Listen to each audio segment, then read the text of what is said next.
Hi, this is James Harrison. I'm back for the next video in this series, and we're going to skip a rudiment today. We're not going to do the triple stroke roll. We're going to the double stroke open roll. In this case, in the old rudiments, we called it the long roll. But what we're going to do on this one is, I haven't really found a better way than what I learned, and that was to say mama, dada, and my right hand was mama, my dada was left hand. The way in the old days we did it is we used to start on the left hand and accent the second note. It's a great way to do it because you learn to put emphasis and try to keep the roll even as you get faster. But for young people and whatnot, I think a great way to do it is just, I'll do a match grip right now.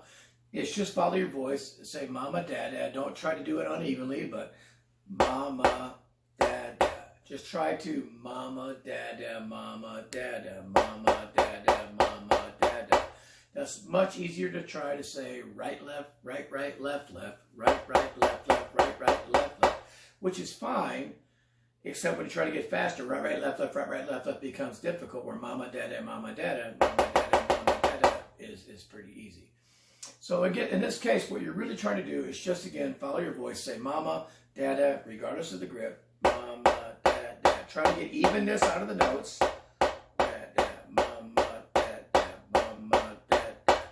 And we're taught to practice it and get faster and faster. My wish is that you learn it at one tempo. When you've got that down really well, then you speed it up. Mama, dada, mama, dada, mama, dada, mama, dada, mama, dada, mama, dada. You hold that tempo. When you're comfortable with that, speed it up. Mama, dada, mama, dada, mama, dada, mama, dada, mama, dada, mama, dada. And you get to a point where, again, where you can't say it fast enough comfortably or for very long. But during this process, you're going to memorize the feel of doing it. Mama, dada, mama, dada, mama, dada, mama, dada, mama, dada, mama, dada. Eventually, we're going to get fast enough that we go from stroking each note, mama, dada, one note per wrist. We're going to do one wrist motion and get two notes, and it turns into a fast roll. And the way this happens is we go for 2 for 1. There's lots of exercises and videos out there. Eventually, you just want to work to a point where you can't go faster by stroking without getting tight. We don't want to get tight. When that becomes easy, we want to go to the next step, and that is trying to bounce. It's kind of like we have a speaking voice, and we have a falsetto voice, which I know sounds weird. It's a high voice, and then we have a head voice that's in between. I don't have that, but in drumming, going between stroking and bouncing is that same type of thing. You want to bridge that gap.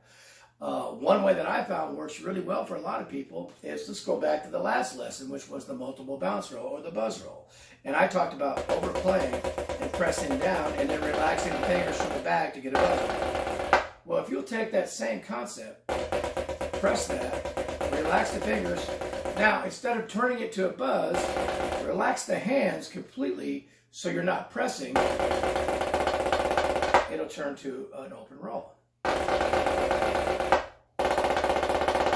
I'm not changing anything. I'm pressing. I'm going to relax the back of the hand so I get that buzz. If I relax the hands, I'm not pressing anymore. It's going to bounce, and I get that. So if you could take that approach and start slowing that down and feel that process. We take that and we go slow. We take the other approach and work on getting that faster. We meet in the middle, and eventually we learn to develop a roll. So again, I'll do it with this grip now. So I'm going to buzz. Ugly buzz is what I call it. Over press. Relax the hands enough that it buzzes, and then relax them even more. You're not pressing, and you'll get that roll. So if you don't think you can roll fast enough, you can. The problem is you have to learn how to let the arms move and let the fingers control the rebound. The faster you get, the wrist take comes out of it a little bit. And when I first learned as a youngster, it was a lot of arm and a lot of wrist. And then as you got closer to the drum, it became less arm, more wrist. Less arm, more wrist and fingers. Less wrist, more fingers and arms as you got fast. So what we're trying to do is learn a fast approach backwards, which was buzz it, relax the hands and no press, and turn to that. So if I slow that down,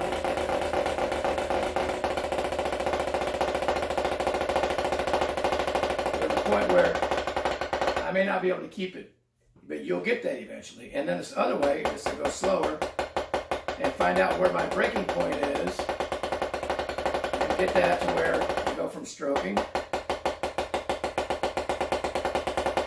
to bouncing and to the fast one and bridge the gap, and you'll get a long roll or double stroke roll, open roll, whatever you want to call it, as long as you can do it. And when you get into, it's great on drum set when you can control the rebound. It's ultra important in the marching world, in the traditional drumming world, because you're usually trying to match other drummers, and you've got to play with a similar technique and sound quality to get that to happen. So again, I take mama, dad, dad, mama, dad, dad, mama, dad, dad, mama, dad, dad, mama, dad, dad, mama, dad,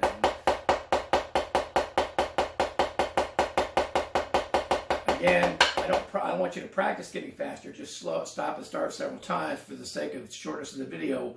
We'll just keep going for now. A little faster. My wrist is still moving twice. If I get to a certain point, I'm getting 2 for 1 now. When I get faster, the arms move more, the wrist moves less to get the roll, regardless of the grip. So, again, if I want to go from the fast approach backwards, think of the buzz roll. Overpress it, relax it, and it'll turn to that.